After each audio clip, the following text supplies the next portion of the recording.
queria falar com vocês hoje um pouquinho sobre Jesus. Obrigada, André. Durante todo o período que Jesus caminhou como homem entre nós, caminhou como homem naquele tempo, Ele realizou milagres, por onde Ele passava, seus milagres e suas maravilhas eram reconhecidas, o Senhor tocava em pessoas e as curava, e isso que a gente ouviu aqui hoje, era típico de onde Jesus passava.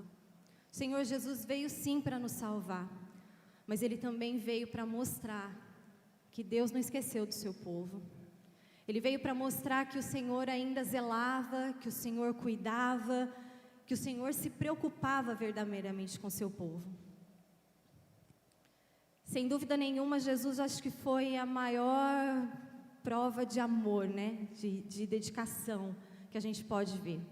E eu gostaria de compartilhar com vocês um texto essa noite, que está lá em Lucas 6, de 17 a 19.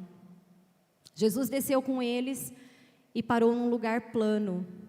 Estava ali muitos de seus discípulos, imensa multidão, procedente de toda a Judéia, de Jerusalém e do litoral de Tiro e de Sidom, que vieram para ouvi-lo e serem curadas das suas doenças.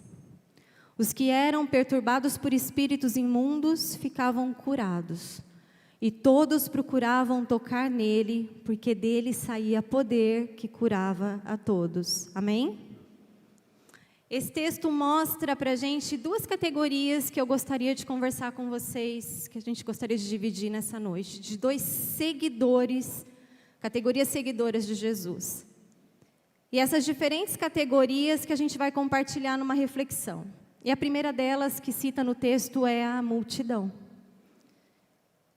Em praticamente todas as vezes que Jesus fez algum milagre ou que está relatado na Bíblia, se escuta falar que ele estava sendo seguido por uma multidão, né? Nós já ouvimos muito isso. Jesus era um homem de altíssimo nível, posso dizer assim, de empatia. Acho que a empatia e o amor que emanava de Jesus era algo imenso. Ele se alegrava em estar no meio do povo, ele supria as necessidades do povo com amor, ele trazia alívio às dores, ele trazia descanso aos cansados. O Senhor era aquele que tocava e curava, ele trazia alimento aos famintos. E eu imagino que com grande satisfação, né? Porque era um povo sofrido, era um povo doente, era um povo que não tinha do que comer, era um povo que era abandonado e necessitava de ajuda e necessitava de que alguém olhasse por eles e curar um enfermo, trazer visão a um cego, fazer andar um paralítico. Com certeza a multidão foi o maior alvo de Jesus, do ministério de Jesus na terra. Jesus veio para todos, mas a multidão pôde experimentar o toque de Jesus. O toque do Senhor a multidão pôde experimentar. E a Bíblia denuncia que a multidão buscava Jesus, mas buscava por aquilo que Ele podia dar. A multidão estava carente e ela precisava de algo que vinha de Jesus, e eles o buscavam por isso. E a gente já viveu em multidão, né? A gente já foi lá por um partido político porque tinha mais gente da família envolvida, ou a gente já gostou de um time de futebol porque a família toda torcia, não é assim? Eu sou corintiana, mas era para poder, não era muito, para não ficar muito do lado da família, que era toda São Paulina, eu queria ser do contra, então eu fui ser corintiana, mas na verdade eu nem sei direito o que é ser corintiana. Mas é assim, de algumas fases da nossa vida a gente vai seguindo o lado aonde a multidão está. E a multidão pode ser a nossa família, a multidão pode ser os colegas de trabalho, a multidão pode ser várias influências em onde nós vivemos e que nós vamos seguindo de acordo com o que a maré vai levando. Quem já não procurou um médico conceituado porque todo mundo vai nele, mas ele não deu certo com você? Ou você procurou uma escola muito boa para os seus filhos, onde todos estavam lá, mas não era o que era bom para o seu filho. E às vezes a gente vai só buscando os pontos aonde todo mundo vai. Jesus os curava porque eles tinham fé. A multidão tinha fé. Muitas vezes Jesus citou nos seus milagres, né? Vá, você está curado, a sua fé te curou. Quantas vezes nós ouvimos isso? A multidão acreditava que Jesus tinha poder para ajudá-los.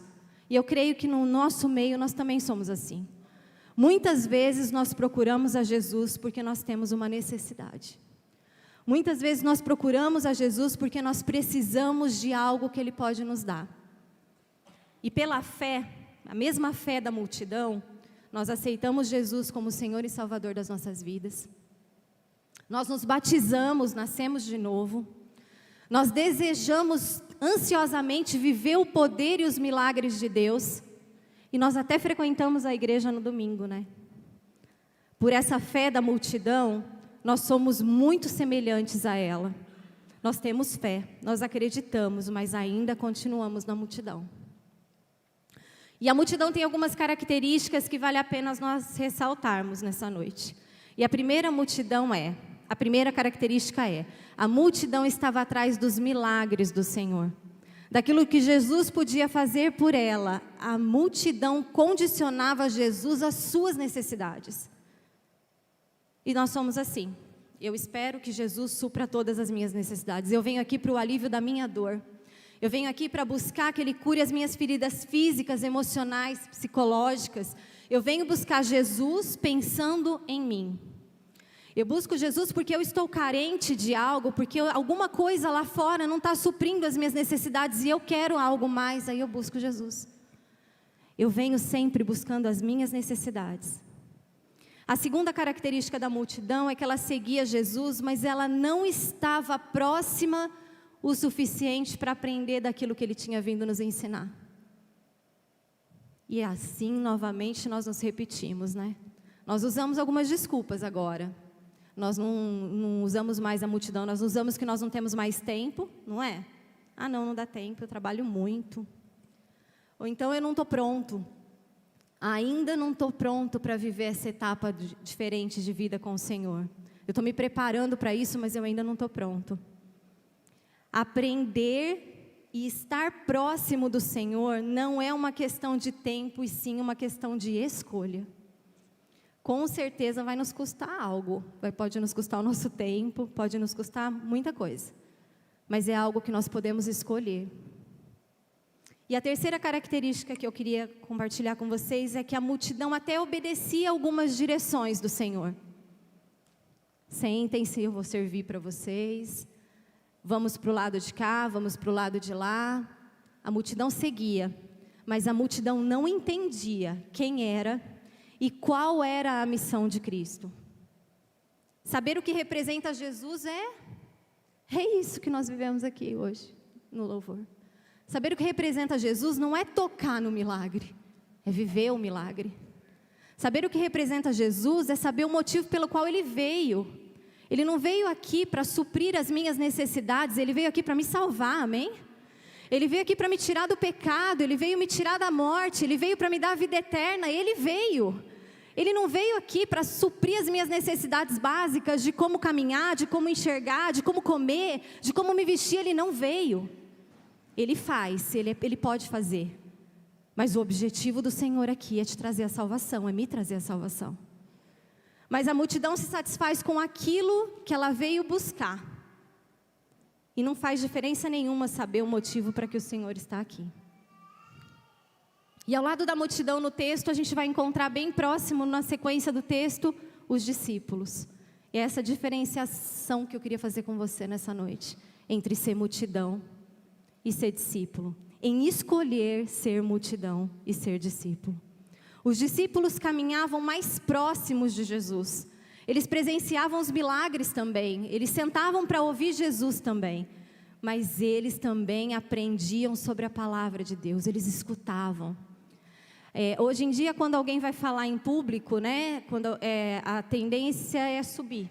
A gente sobe, né? Mas antigamente, naquele tempo, quando se ia falar, a pessoa que ia falar se assentava e os outros sentavam ao redor dela. E aí tudo se silenciava. Eu não consigo acreditar que uma multidão sempre se silenciava. mas os discípulos que estavam mais próximos, com certeza sim. Eles se silenciavam para ouvir ao Senhor. Eles se silenciavam porque eles queriam aprender daquilo que Jesus estava ensinando. Enquanto a multidão condicionava Jesus às suas próprias expectativas, os discípulos faziam uma opção de renúncia. Eles renunciaram à história de cada um deles. Se você for estudar a história de cada um, eles renunciaram a alguma coisa para estar na presença do Senhor. Os discípulos haviam encontrado aquele Deus, o Deus que faz as coisas. Enquanto a multidão lidava com as coisas que Jesus podia oferecer a eles. Deus ama a multidão, Deus sempre vai amar a multidão. Mas Ele só se revela aos verdadeiros discípulos. A revelação do Senhor, o que Ele quer na sua palavra, o que Ele quer ministrar na sua vida, você só vai conseguir ouvir se você realmente estiver aos pés do Senhor como discípulo.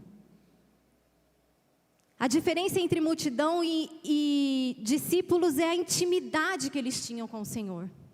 Eu decido viver com Jesus superficialmente, e aí eu sou multidão, ou eu decido viver com o Senhor profundamente. Viver com o Senhor profundamente é ser discípulo. Viver com o Senhor profundamente é entender que a cura pode não vir, mas que o Senhor está tomando de conta de mim. Viver profundamente com o Senhor é entender que às vezes eu não tenho tudo o que eu quero, mas eu tenho tudo o que eu preciso. Porque é assim que o Senhor cuida de mim. Porque é assim que o discípulo entende que ele realmente faz parte da obra do Senhor.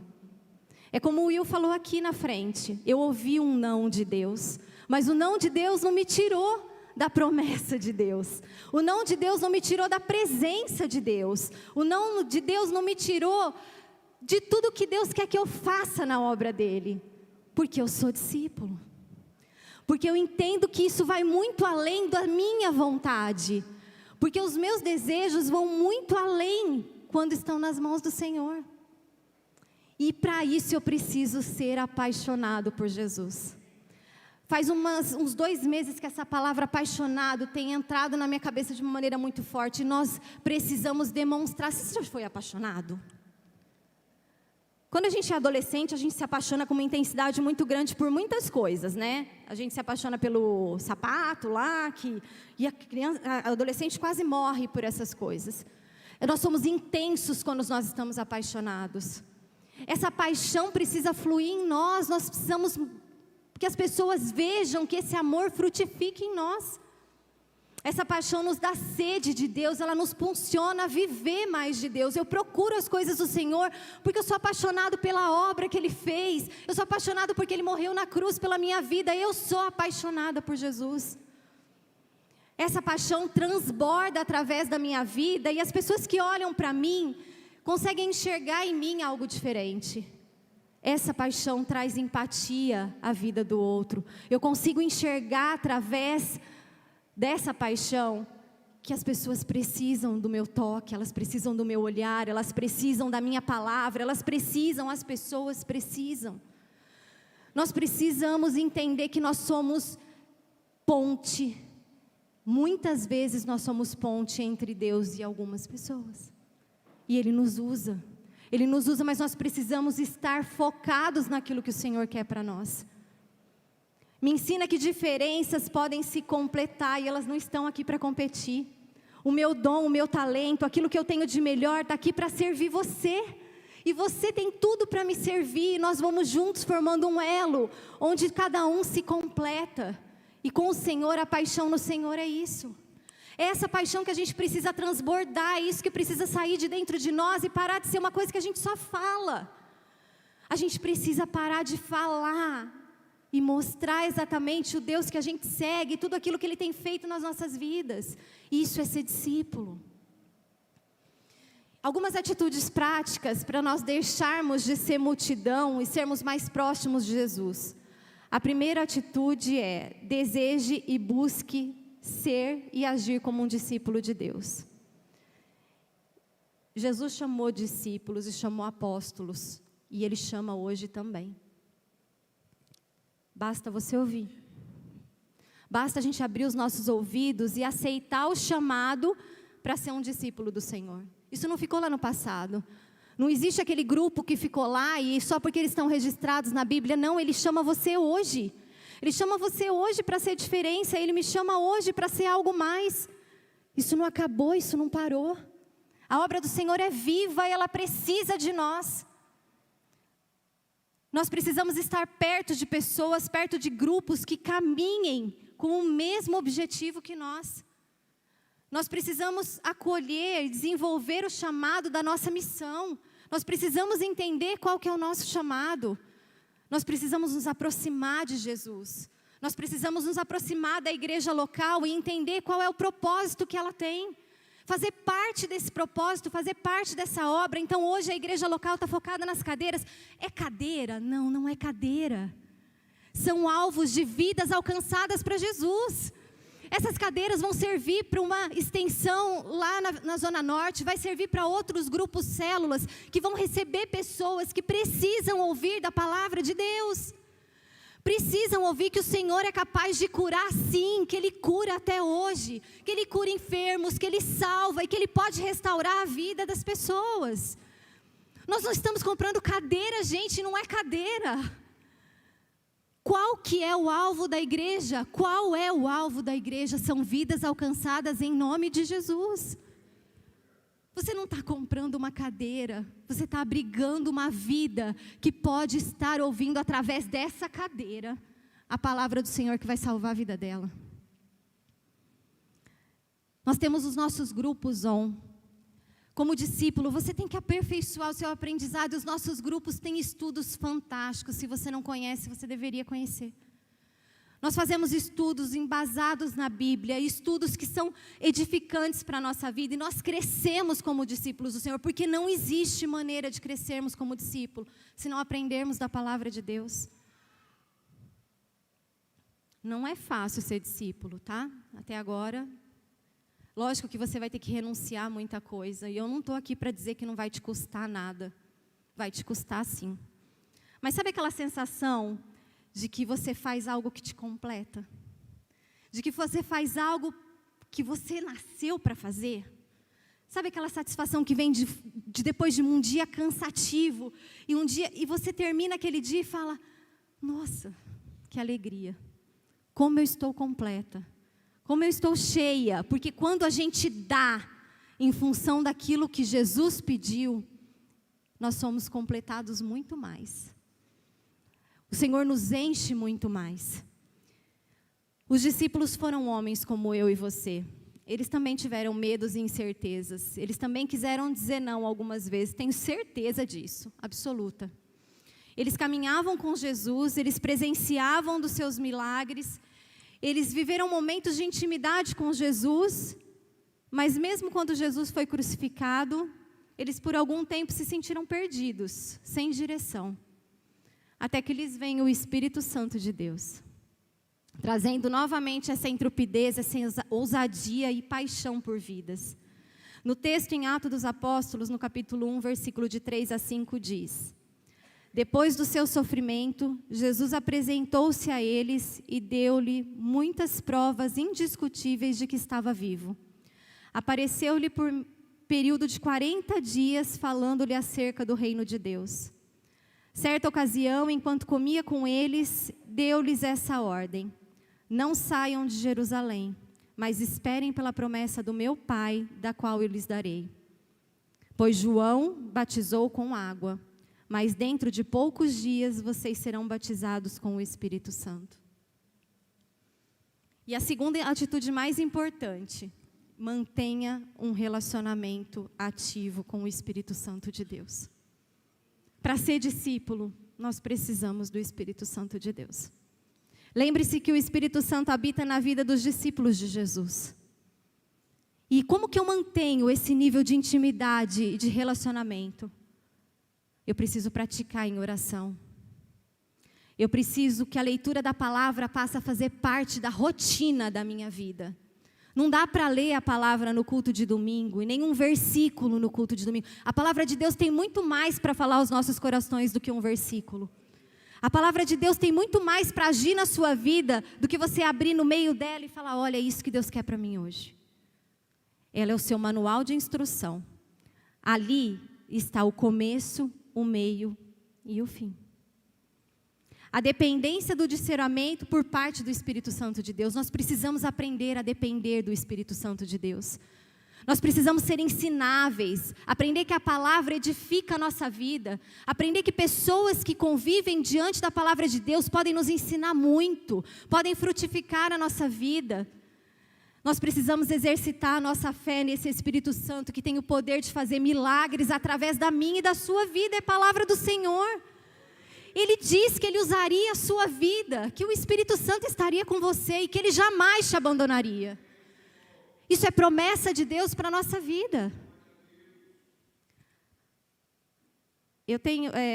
A gente tem, né, cada um, você tem o seu, eu com certeza tenho o meu, a gente tem os nossos personagens bíblicos favoritos, né? E Pedro acho que é o meu, eu acho que é porque eu me identifico um pouquinho com Pedro. E eu acho que Pedro é esse exemplo claro de que o Espírito Santo pode ser capaz de te transformar em discípulo e te permanecer como discípulo. Pedro era um homem que caminhou com Jesus muito próximo. Ele era um dos discípulos mais íntimos de Jesus. Ele era zeloso, ele era dedicado, mas Pedro também negou Jesus. Pedro também foi homem e fraco e até voltou a pescar, depois que Jesus morreu. Mas quando o Espírito Santo assume o controle da vida de Pedro, ele prega para uma multidão, com cerca de 3.000 pessoas, se convertem e se batizam em nome do Senhor. Pedro segue a sua vida pregando o Evangelho do Senhor. Ele é morto, ele é crucificado de cabeça para baixo a seu próprio pedido, porque ele não se considerava digno para morrer como Jesus morreu. Pedro entendeu o que é ser discípulo. Esse nível de envolvimento de Pedro foi crescendo tanto na caminhada dele, na evolução de Pedro, que nas cartas que ele escreve no Novo Testamento, se você prestar atenção lá na saudação da primeira carta de Pedro, ele vai dizer assim, ó, Pedro, discípulo de Jesus. E aí ele continua fazendo a saudação às igrejas que ele estava fazendo.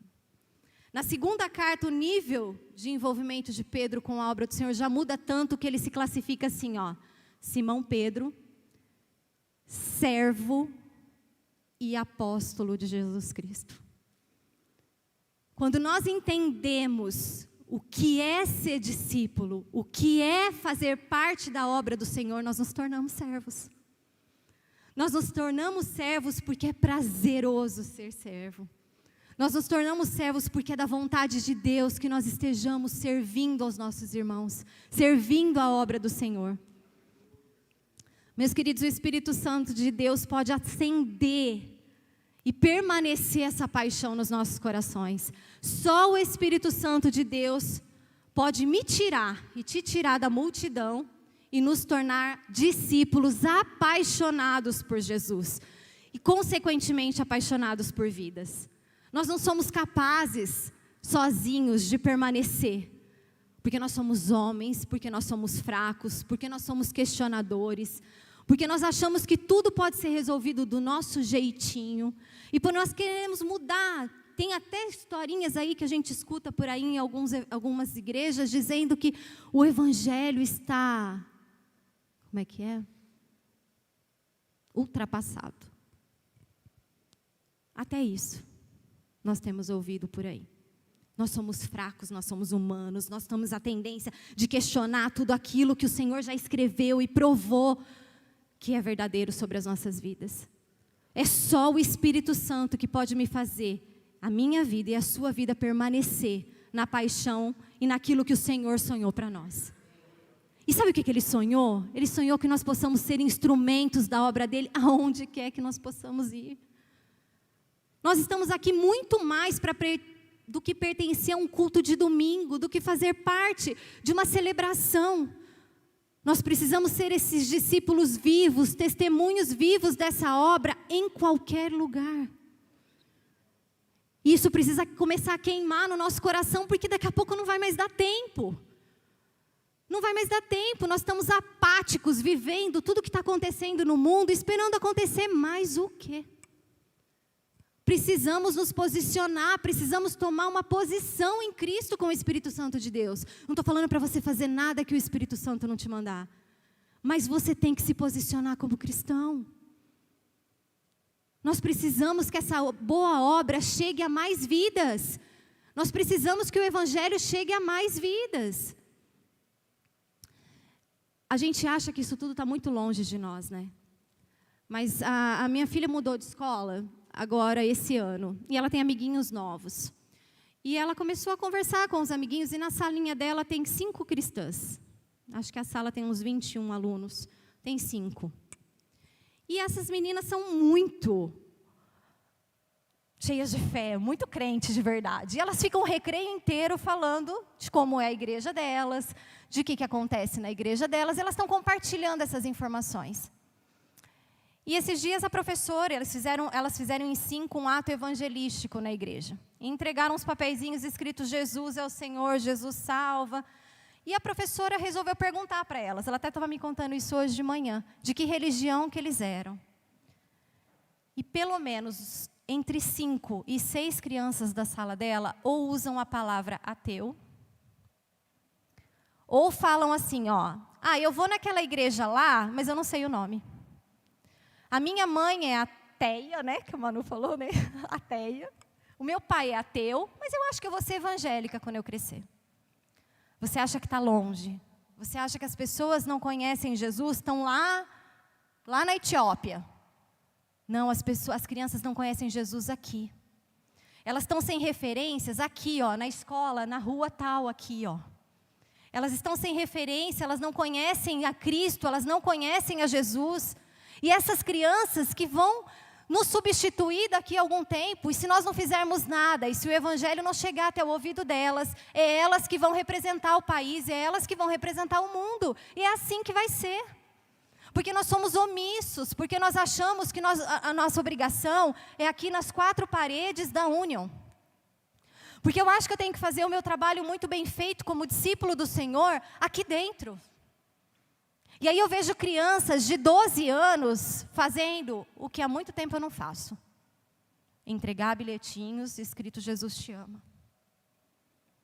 A quantas pessoas eles devem ter atingido ali, eu vou chutar abaixo pelo menos umas 100 crianças. Você fala para 100 adultos sobre Jesus por dia? Fala. Eu não falo. Eu sou omissa. Quando eu me converti, acho que eu falava, porque até no pedágio a gente brincava, né, achava que brincava, a gente falava de Jesus. Mas hoje nós somos omissos. Hoje, infelizmente, se a gente puder dar um mau testemunho de impaciência, de imprudência, a gente acaba dando, né? Mas não é isso que Jesus quer de nós. Jesus quer discípulos autênticos. E para sermos discípulos autênticos, nós precisamos percorrer uma caminhada.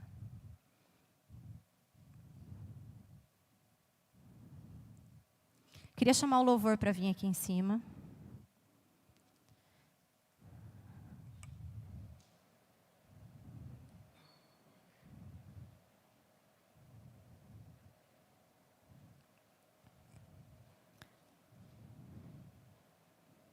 Eu queria te fazer 2 perguntas enquanto eles se posicionam aqui.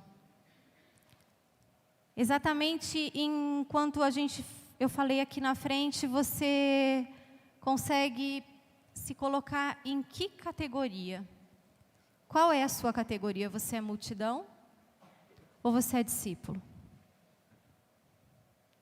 Queria que você fechasse os seus olhos. Eu queria que você refletisse aí com você mesmo, individualmente com você.